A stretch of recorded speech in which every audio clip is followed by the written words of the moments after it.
Hey, this is Brian Briscoe. I am the host of the Tribe of Titans multifamily educational community and the Diary of an Apartment Investor podcast. Today we're going to be talking about syndication structure and kind of the legal entity. A lot of times people ask the question, what is a general partner? What is a limited partner? How do you structure your deals from a legal standpoint? So when we buy a large apartment complex, typically we do what's called a syndication. And essentially all that is, I guess by definition, the word syndication is a group of people who come together to do something large.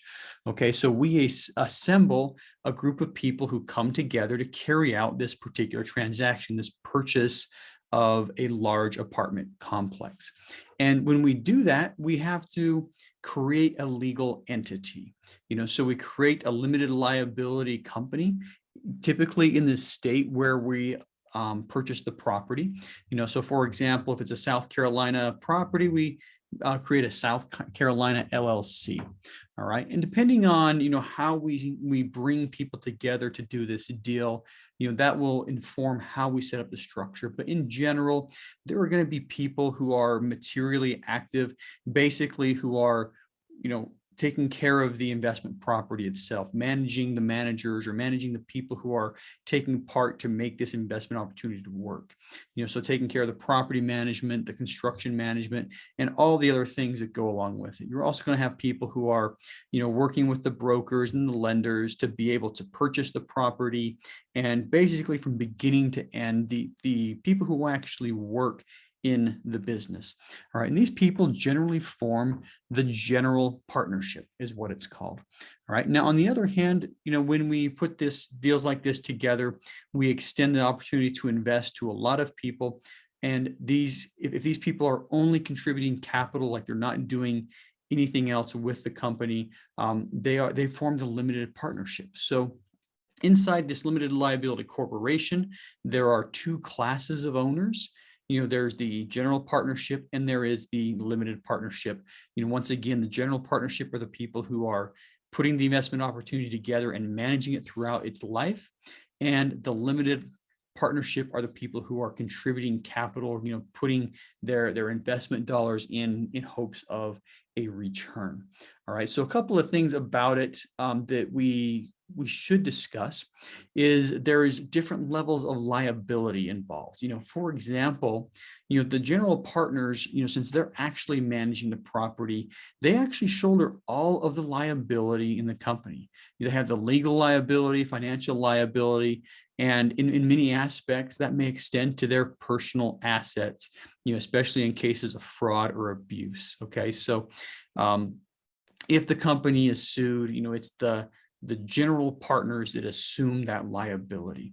The limited partners are shielded from the majority of that liability, but they can lose their invested capital. That is the limit to what a limited partner can lose. And that's probably why they're called a limited partner, because they can only lose the amount of capital they put in. Now, when we talk more about the differences between general partners and limited partners, there's ownership percentages. So the general partnership, there may be several people that form this general partnership, and they're going to have different percentages of ownership. And that's based on the responsibilities they have in operating the company, right? So one person may have 20% of the general partnership. That person who does a lot more may come away with 50% of the general partnership, and et cetera. So you break up the general partnership essentially by responsibilities. Now, the limited partners, since all they're doing is contributing capital, the general way of splitting up the ownership of the limited partnership side is proportionate to the amount of capital that people bring in. Now, there are some more complicated structures, but in general, that's the simplest way to do it and the way that most people do it. Now, a couple of things to notice if you're in one of these syndications, or if you want to be part of this syndication, and you're coming in as an LP, there's a couple of documents that you need to be aware of. One of them is going to be the operating agreement, and that operating agreement is going to say exactly how this LLC is going to operate, essentially. Okay, so in there should be the percentages of ownership, there should be distributions, there should be the rights and the responsibilities involved. And in general, the limited partners are not going to have a lot of the responsibilities. They'll have rights to income and they'll have rights to get their capital back, but they're not going to have a lot of the responsibilities, and they're not going to have the voting rights.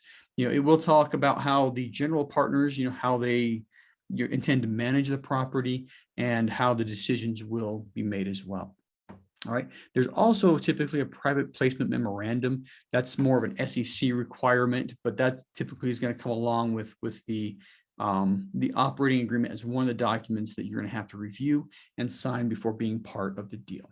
So lots of good information there. And from the GP, you need to know the same documents for the same perspective. But as far as the PPM, the general partners are going to be distributing the PPM to the limited partners. So it's just from a slightly different role. So that said, in a nutshell and quick review, when you buy a large apartment and you're doing a syndication, you're bringing a lot of people together.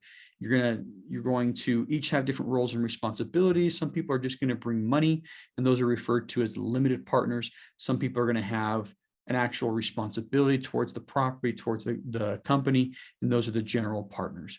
And what percentage of each side of the fence you have as a limited partner is determined by how much money you put in as a general partner, depending on your responsibilities.